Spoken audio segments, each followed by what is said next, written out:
नज्म का उन्वान सरापा।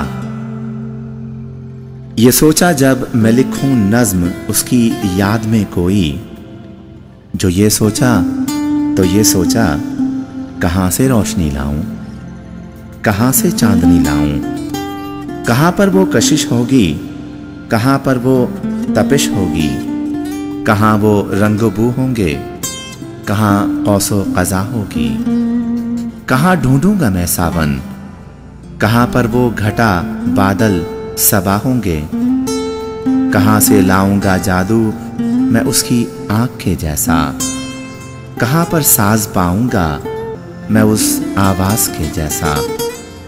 ये अब तक सोचता हूँ मैं कि लिखूँ मैं तो क्या लिखूँ, कि उसका नाम लिखूँ मैं कि एक सादा दुआ लिखूँ।